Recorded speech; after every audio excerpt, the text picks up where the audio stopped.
but the connectivity is clearly there. Is there a section in the middle? Or? Oh, the previous one? Yes. Well,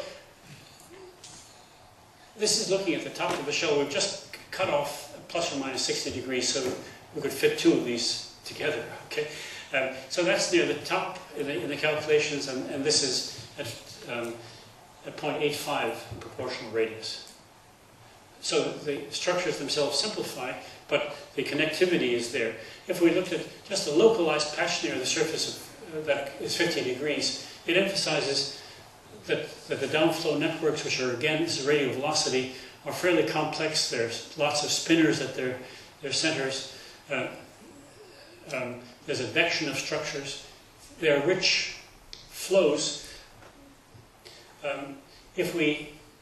Another similar view, if we looked at something really near the top of our calculation, which is the upper one, and then a short distance in, 98% in proportional radius, 95, the fact that you begin to have more oriented downflows becomes a little bit more evident here.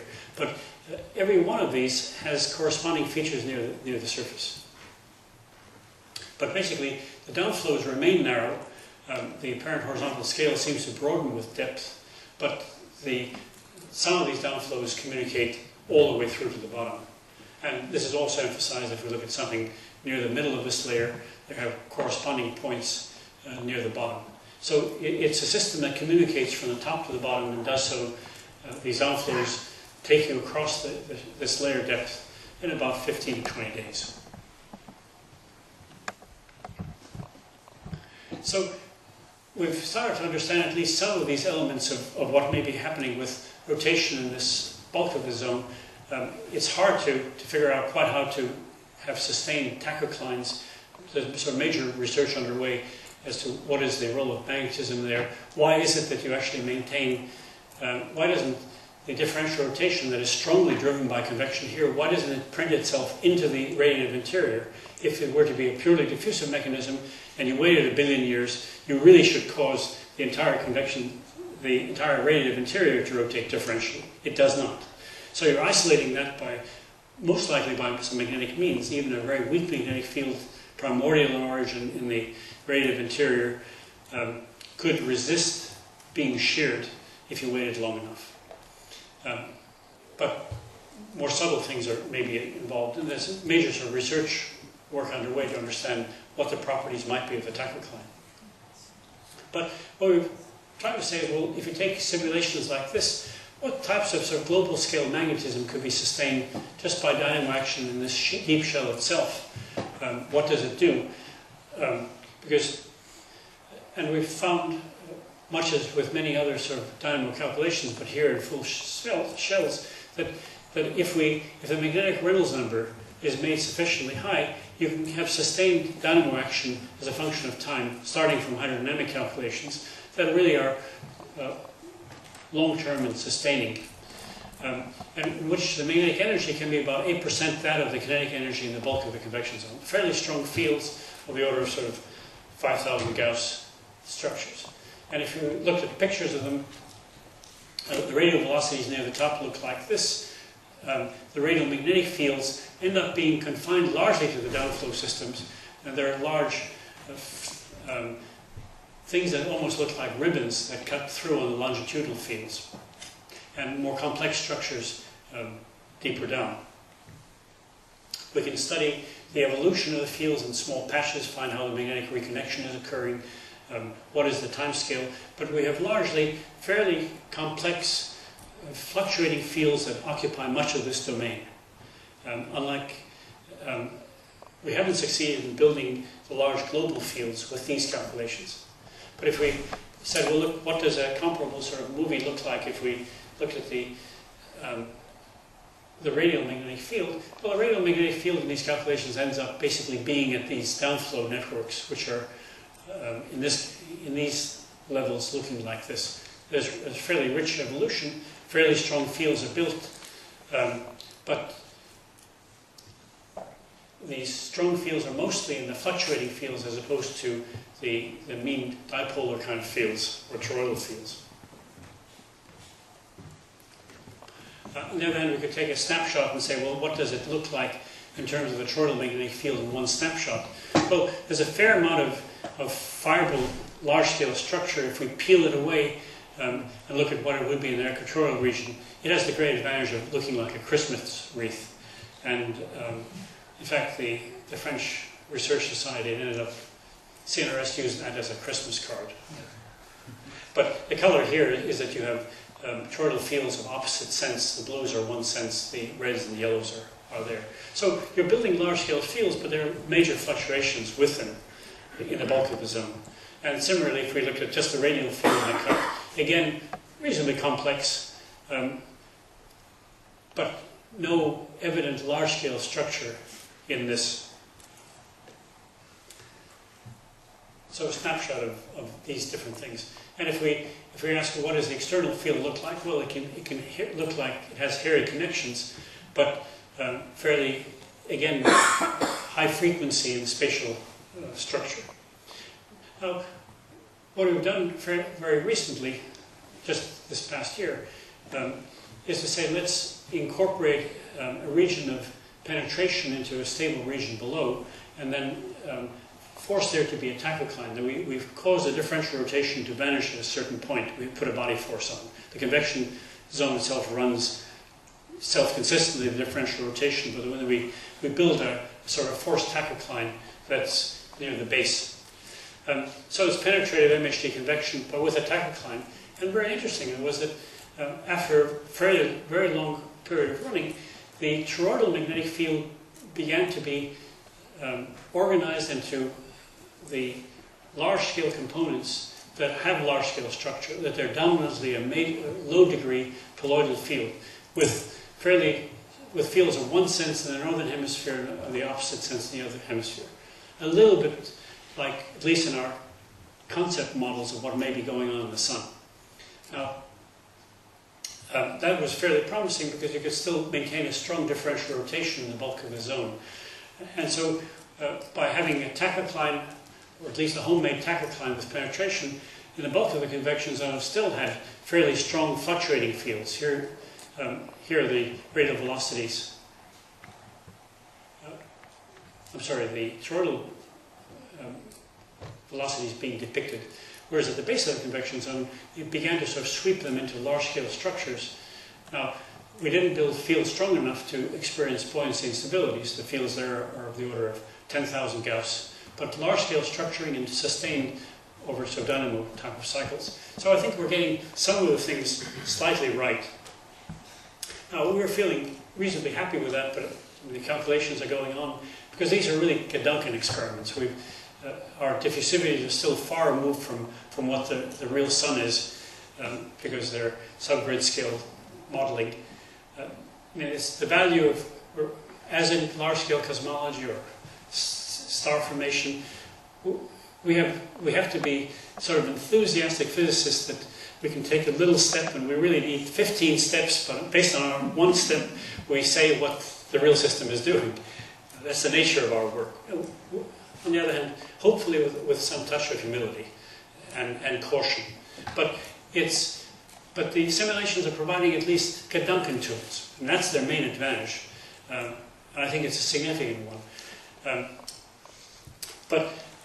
We started to look at what if we took the sun as it was earlier probably in its life, rotating about 3 times faster, and we found quite interestingly that the convection, instead of filling the entire low latitude region, ended up having patches, very strong, long-lived patches that could be present. They almost look like solitons, and yet they still maintain a strong differential rotation. A considerable surprise, just to make sure that we weren't feeling too happy about our understanding of things. So when we spun the sun faster, it did this, but similarly when we ran some dynamos in it, and looked to see, well, what did it do there? Well, it could have significant sort of modulated convection that had these bananas. They had certain features in here, but remarkably, when we rotated things 5 times faster than the current sun, we could also build fields in the bulk of it that looked like this. So this is the toroidal magnetic field the color senses either feels it to the right or to the left. It waxes and wanes. The field strengths are of the order of 10 kilogauss. And this darn thing, in the bulk of the convection zone, without a tachocline, is able to build large-scale ordered fields. Now, it just says that perhaps when stars rotate faster, they don't really need a boundary layer to be able to build, in the bulk of the convection zone, large-scale structures. And these things have been run for long enough times compared to the diffusion times in that calculation that it's really sustained. So it builds fields, they wander away, they don't have tidy cycles. If we ask, well, what does a temporal behavior look like? It sort of comes and goes. But it's in this system particularly kind of trade-off between magnetic field strengths and what you're doing with the differential rotation. But what it also says is that if we look at a piece of that field, here's the Mulvaney view of it, and we just image a portion of it, it emphasizes that the fields themselves, these flux structures are fairly ragged. Fields come in, fields go out, but the field strengths themselves are significantly high. I think we have a lot to learn about how the sun operates. Perhaps the sun may also be building these in the bulk of the convection zone, but it certainly says that when stars rotate more rapidly, they have a much easier time of building large-scale fields than the current sun. Maybe the sun is a conspiracy that I think if you get into anything that has boundary layers, they cause you both pleasure and grief. So the subject itself is one where I think we suspect that many elements of a solar dynamo are becoming more realizable. We can't put the whole thing together. But at least in various efforts we're making some progress in understanding things that we previously simply sketched as cartoons. In my mind, there's no question that basically the supercomputing simulations are a research tool that is helping us to sort of weave our way through trying to understand what these nonlinear systems are doing. We're still far away in real parameter space from what a real system is operating. But as we've been talking in the last few days, we don't quite know how to grow with the machines that are likely to be forthcoming, because we're running these codes on sort of the largest machines of the day that might be 4,000 or 5,000 processors, and fairly efficiently. But can we develop or migrate these codes to machines that have 1 million processors? And we will have machines with 300,000 cores, 500,000 cores in the next couple of years. And we expect in about 4 years, at least, machines have been commissioned, the chips haven't been quite built, that will have 1 million processors. Can we actually exploit those Gedanken tools? Because the amount of communication between these things for certain problems gets to be really problematic. And although it's claimed that these supercomputers with 1 million processors will solve great scientific problems, there are very few codes that exist to be able to utilize those machines. And similarly, the Solar Dynamics Observatory, which will be the replacement for SOHO, which goes up next year, will provide us with quite awesome data sets about heliosismology and also magnetism at the same time. So I think it's a subject where both some theoretical tools based on supercomputing and really some thinking, combined with observational evidence from the sun, will keep this a really vibrant subject for well over a decade or two. So thank you very much.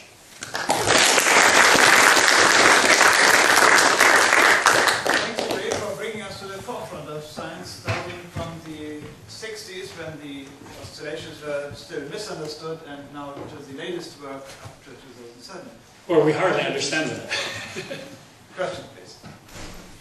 In your heliosismology data, where you had a correlation between active regions and flow structures, these were all based on real sound waves, right? Right. Whereas in reality, of course, you might expect the effect of the magnetic field itself to modify the sound waves to make them magnetoacoustic waves.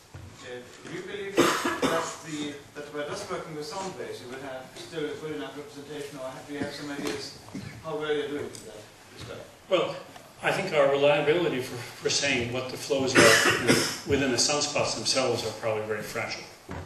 But here we're looking at the sound waves a significant distance away from those active regions.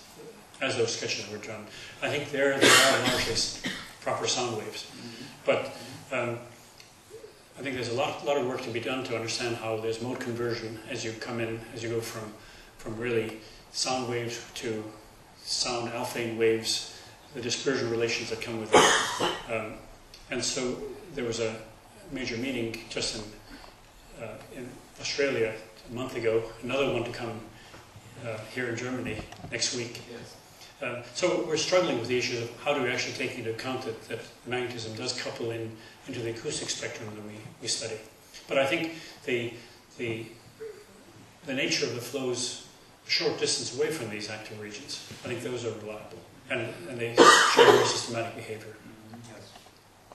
Other questions, please? Maybe over there first. Yes. Did I understand you correctly if you thought that the convection zone was one of the main reasons for the differential rotation? Or? Yes.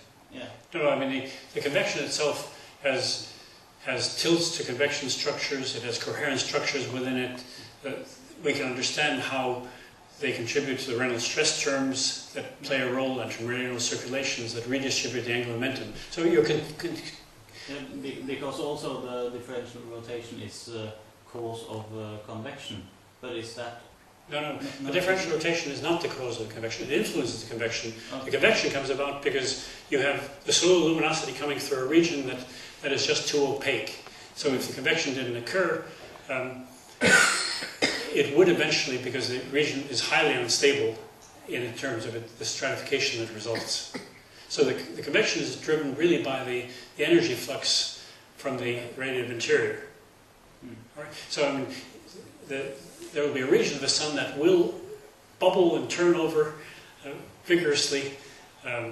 So it's an instability, fundamental instability.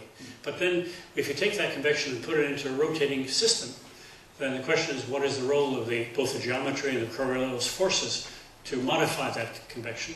And when that occurs, you will then have some coherent transports that come about from correlations and motions upwards and motions in a certain other direction called Reynolds stress terms that have a role in redistributing angular momentum. There are also large-scale meridional circulations weak that you've set up in the bulk of the convection zone by the convection. And so the differential rotation that we see comes about because of the nature of this modified convection. Now, the differential rotation itself, both rotation and a differential rotation, then feeds back upon the convective structures in a fairly subtle way. But it's really that the convection comes about because the star has to convect, it can't carry out by radiation. And then the fact that the sun was given rotation by somebody leads to strong differential rotation. So almost any star that rotates will have differential rotation. The question is it such that you have fast equators and slow poles, or the other way around? Or how big is the differential rotation that is established? And particularly, what is its radial structure? So at least for the sun, we've been able to see from heliosysmology what appears to be the radial structure of that differential rotation, and totally different than what we thought before this experiment was carried out. Can I start yours first? And then, No, I was very fascinated by the ordered field that you produce in the faster rotating. Is it sensitive at all to the magnetic Reynolds number, in the sense that if you decrease the magnetic diffusibility, will it be there still? Or? Well, in the solar cases, we've had to have a magnetic Parnell number of about 2 or 3 to be able to get dynamo action. But in the fast rotators, the magnetic Parnell number is a 4th or a 10th. So in some sense, it's a small magnetic Parnell number, less than 1, significantly less than 1. We haven't systematically studied how hard it is to sort of try to get this when it's even smaller, because the calculations have taken a bunch of time. We'll do so. And is the mean field much bigger than the fluctuating field then? Yes. The mean field is, in total energy, is, well, we can kind of look. Well, total magnetic energy is here. And the pointers don't quite work, but the mean field from the poloidal is this curve. I misspeak a little bit. They're comparable. The mean toroidal is here. And so the fluctuating is somewhere in between. But these are strong fields. That was the surprise that you could do it in the bulk of a convection zone, which otherwise is chugging away. They have ripples in them and so on. Very interesting. Yeah, no? Okay. I think, given the progress of time, we should thank you again here at this